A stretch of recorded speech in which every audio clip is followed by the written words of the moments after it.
Coming up on the program, Kenya successfully opens the Westgate Mall, and now the focus is on the visit of President Barack Obama. Then the Burundi presidential elections commence tomorrow, but analysts warn that it could lead to another civil war. And later on, the fuel scarcity situation seems to be getting worse. Our energy correspondent joins us in studio for the latest. Network Africa starts now.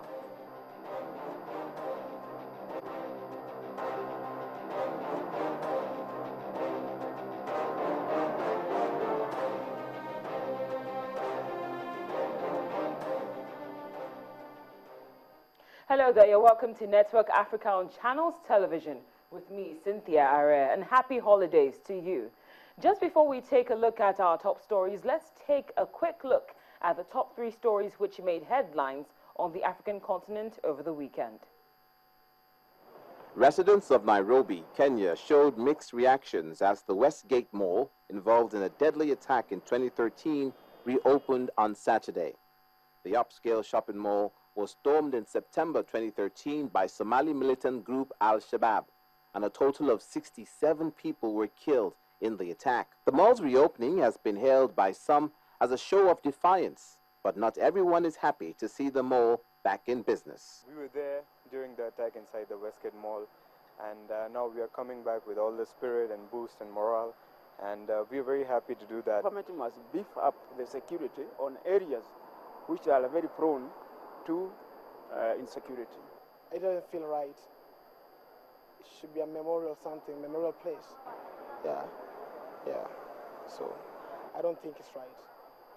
I'd rather not go there. In South Africa, Lady Luck was on the side of Australian surfer Mick Fanning as he survived a shark attack unscathed, as well as preparing for Sunday's final of the World Surfing League's J-Bay Open, fighting off the circling predator with his fists.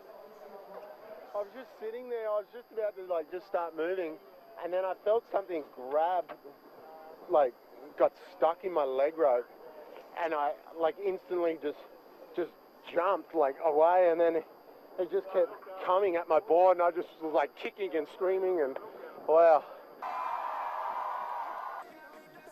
Finally, and still in South Africa, stars of the African and international music scene celebrate their success at the 5th annual MTV Africa Music Awards. I dedicate this award to my beautiful mom, who's probably watching, and my sisters. We just need a name on this flag, that's all, but we are all winners. That's all. Thank you, South Africa. I'ma see you later.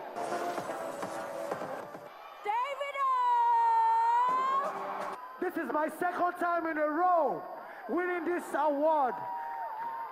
Nigerian artists took home a ton of the awards, along with some South African artists. I have more dates for you concerning the Mamas later on the program. But at the top of that report, just like what you just saw, Kenya successfully reopened the Westgate shopping mall on Saturday, and the turnout was set to be huge. Joining us now to fill us in on what we might have missed, as well as how Kenya is preparing for the visit of President Barack Obama on June the 25th, is Anne Kioko. She is the program manager at Kenya Christian Professionals Forum, and she joins us from Kenya. Anne, thank you very much for your time on the program. Thank you so much, Sylvia, for having me. It's a pleasure, as always. So what did we miss on Saturday? How did things go with the reopening of the Westgate Mall? All right, on Saturday marks a day where a shopping mall, which recently was attacked, and several Kenyans, actually 67, like you rightly stated, lost lives in the shopping mall. But after 2 years, it was renovated, and on Saturday it was reopened, and Kenyans really went and flocked and shopped inside there, showing showing resilience, actually, positivity with Kenyans, showing that Kenyans are not dampened, actually, by Al-Shabaab attacks. And it's also an indication that we are improving insecurity, and also that not happening just a week ahead of Obama's visit. He's coming this Friday to Kenya. It shows that Kenya is improving on security. But really, some of the Kenyans were like, no, the mall that's where some people lost their lives. So there's no need to reopen it. But majority of Kenyans were happy that this mall is back to service, is back to work, and we need to move on. We need to move on even after the Al-Shabaab attacks. Yeah. Now, so how is everything going concerning preparations for President Obama's visit? Is everything in place? Yeah, everybody here is okay. Let me say, starting from the Nairobi City Council, they have beautified the town. Now it is very great town. It's very beautiful, and everybody is preparing for Obama's coming. We are told there will be interactions and communication.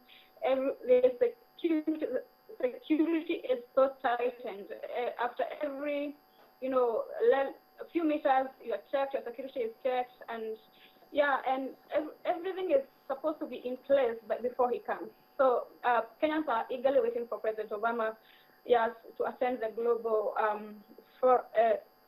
global entrepreneurs for global entrepreneurs forum. But really, yeah, there's also mixed reactions about it. Like again, is coming to promote the gay agenda, but most of the Kenyans are excited. He's coming to his country, and they are prepared for him. So there's so much security tightened, the town is beautified, communication is, improving, and yeah, the preparations are good. Yeah. Well, thank you so much for your updates, and we're very thankful for your time as always. Thank you. Thank you, Cindy. Thank you. That's Ann Kiyoko. She is the program manager for KCPF, and we do apologize for the slight difficulty in hearing her, but we heard most of what she had to say. Kenya is ready and preparing for President Obama's visit on the 25th of this month. Now we're looking at security matters. The war on terror continues, but so do terrorist activities. This time around, the Islamic State has kidnapped 3 African Christians in eastern Libya. Members of the group confirmed the information and went the extra mile by publishing the passport pictures of the victims.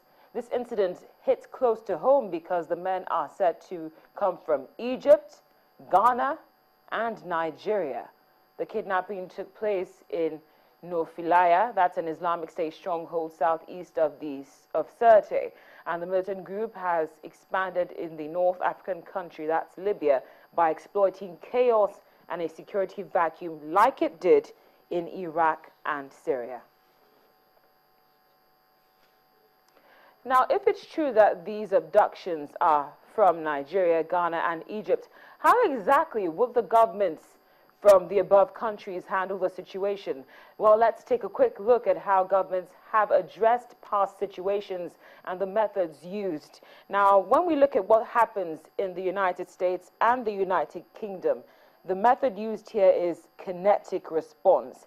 In this context, hostage takers should not expect that the United States would abandon either its citizens or its commitment to make no concessions if they take Americans hostage. But the governments of the US and the UK have been actively discouraging governments from paying ransoms to prescribed terrorist groups. Now, looking at Ghana and Nigeria, the method here which is used is that there is no negotiation. Nigerian government is often reluctant to give substantive concessions, and if negotiations are out of the question, inevitably thoughts will turn to the possibility of some kind of military rescue. Now, the third potential hostage, which we believe in this case is the Egyptian, and the Egyptian government often performs rescue operations when it's confronted with situations like this. It does not have the human intelligence assets to have identified where hostages were kept, and more importantly, carries out a successful rescue operation. That's what the Egyptian government often turns to when confronted with situations like this one.